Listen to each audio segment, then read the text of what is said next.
So last time हमने simultaneous equilibrium का basic idea समझा था। हमने कुछ क्वेश्चंस भी देखे थे, एग्जांपल्स देखे थे। We are continuing the examples over here to get a better feel of the topic.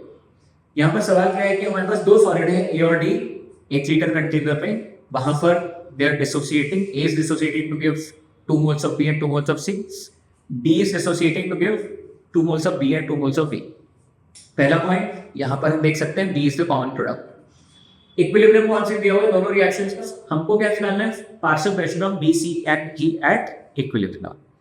Now, one of the key things in any chemical equilibrium question is to first observe what are the phases of the species so that we can understand कि वो अगर वो pure solid या pure liquid है, हमें उसको equilibrium constant के expression में इंक्लूड नहीं करना है।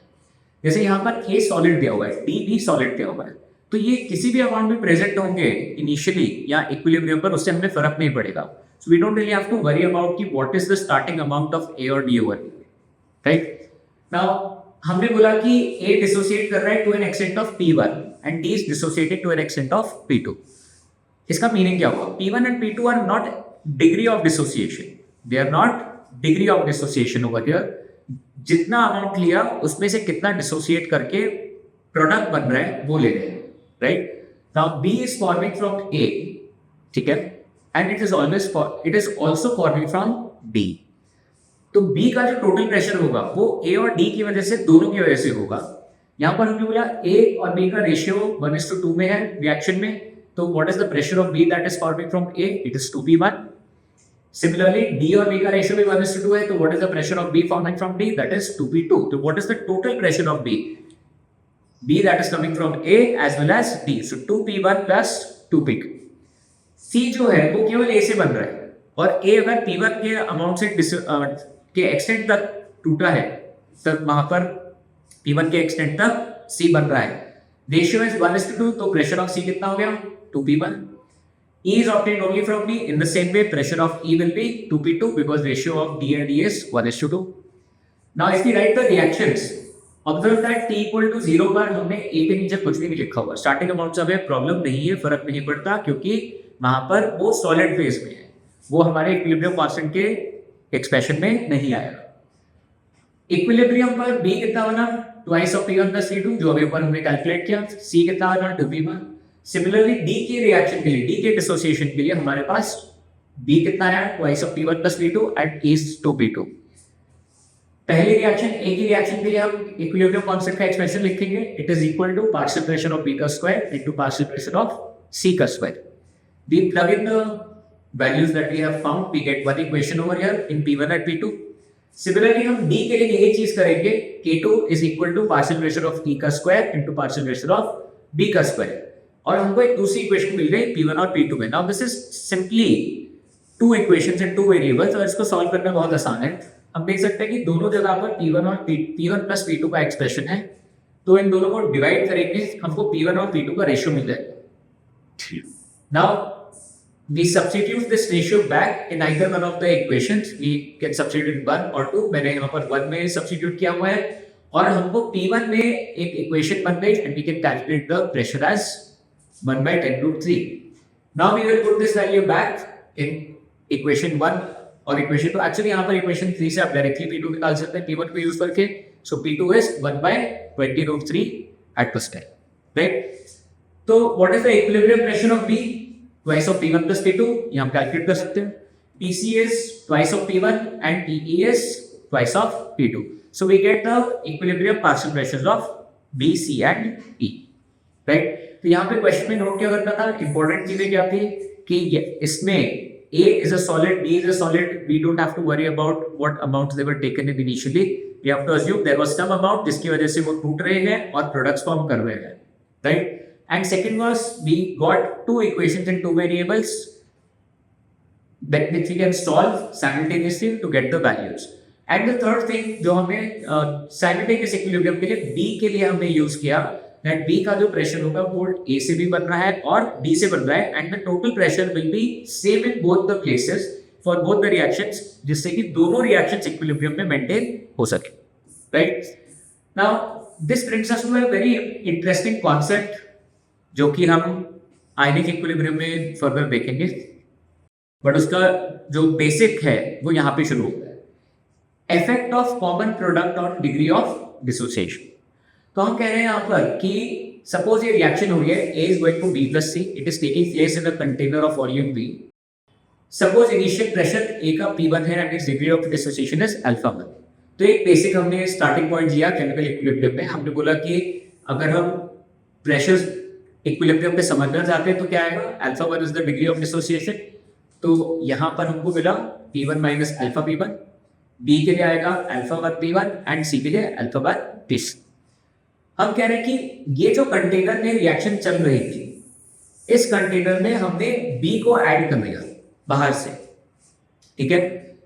अब अगर हम B को ऐड करेंगे तो बाय लीच एटकेस प्रिंसिपल प्रोडक्ट ऐड हुआ है तो रिएक्शन कहां पे जाएगी, रिएक्शन इक्विलिब्रियम से पीछे की तरफ जाएगी, यानी कि अमाउंट ऑफ A डिसोसिएटेड जो हो रहा है वो कम हो जाएगा, which means that degree of dissociation of A will decrease, ठीक है।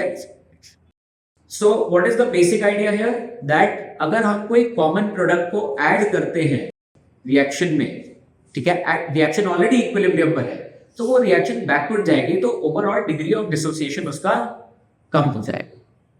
बट इसको एक और तरीके से समझते हैं। हमने कहा कि यहाँ पर सपोज हम B को कंटेनर में ऐड कर रहे हैं बट इनडायरेक्ट तरीके से। What is the indirect way over here? We add a compound D to the container which is dissociated to give B, right? तो D क्या कर रहा है, D आपको एक कॉमन प्रोडक्ट दे रहा है, right? ना हमने देखा कि A ऑलरेडी इक्विलिब्रियम पर है, हमने D को ऐड किया, D will give some B, यानी कि सिस्टम में B वापस इंक्रीज हो गया इनडायरेक्ट तरीके से, right? तो उससे ऊपर वाली जो इक्वेशन है, जो A के डिसोसिएशन वाली इक्वेशन है, वो अफेक्ट होगी बिकॉज B यहाँ से इंक्रीज हुआ सिस्टम में, यहाँ पे ये इक्विलिब्रियम क्वांटिटी इफेक्ट हो गई, this reaction will go backward, right. So common product B is introduced in the container via D, right? And because of this, the first equation that was already in equilibrium, it goes in the backward direction, यानी कि degree of dissociation A का सम हो गया है, right. तीसरा तरीका क्या है इसको समझने का, कि A और D को एक साथ कंटेनर में डाल दिया हमने। पहले हमने क्या बोला, A है कंटेनर में, that was the first case, B को हमने एक्सटर्नली ऐड किया, right. Now we are saying that हम A को कंटेनर में ले रहे हैं, इक्विलिब्रियम पर है, लेकिन हमने D ऐड किया जो कि B दे रहा है, so again the equilibrium gets affected. The third way to understand this is that what if we add A and D together in the container? In that case, both of them are giving the common product, so दोनों का degree of dissociation affect होगा, और दोनों का degree of dissociation will be less. Note over here, degree of dissociation will be less as compare to if they were present alone. इसको हम prove करते हैं अभी, ठीक है। हमने बोला कि for the same reactions given in question 2, calculate the partial pressure of B, C and D if A and D were present in separate containers, यानी कि उनके इक्विलिब्रियम जो थे वो अलग अलग कंटेनर्स में हो रहे थे, and then we will compare the results with the above question। हमने बोला जब केवल A प्रेजेंट है तो A क्या दे रहा है, 2B और 2C दे रहे हैं, KP उसका ऑलरेडी हमको गिवन है। इक्विलिब्रियम पर हमने बोला उसका प्रेशर जो आ रहा है इस बार P1 डैश आ रहा है, लेट्स, राइट। तो यहाँ पे कितना बनेगा P1 डैश, C कितना बनेगा P1 डैश। तो इक्विलिब्रियम कांस्टेंट का एक्सप्रेशन लिखेंगे, P1 डैश का whole square is to P1 dash whole square is equal to 4 into 10 power minus 4। We get the partial pressure of D over here as √2/10। जब केवल D present है container में तो same process हम D के लिए करेंगे। बेसिक केमिकल इक्विलिब्रियम का कॉन्सेप्ट है, यहाँ पे हमने बोला B बन रहा है P2 डैश और E बन रहा है P2 dash. So again we set up the expression for equilibrium concept in terms of partial pressures. हमको P2 डैश यहाँ से आया 1/10। अब हम कंपेयर करते हैं। हमने बोला जब केवल A है तो √2/10 +10, लेकिन जब A और D दोनों साथ में है तो पार्शियल प्रेशर ऑफ C कितना हो गया 1/5√C, यानी कि यहाँ पे because of D this quantity has decreased, degree of dissociation A का कम हो चुका है। सिमिलरली D के केस में जब केवल D प्रेजेंट है तो E का पार्शियल प्रेशर डिक्लाइन 1/10, लेकिन because of presence of A यहाँ पे डिग्री ऑफ डिसोसिएशन D का कम हो गया and the partial pressure of E obtained is less. So what is the overall understanding over here, कि when two reactions are in simultaneous equilibrium with each other, ठीक है, and they give a common product, वो दोनों एक दूसरे के equilibrium को affect करते हैं और डिग्री ऑफ डिसोसिएशन को कम करते हैं।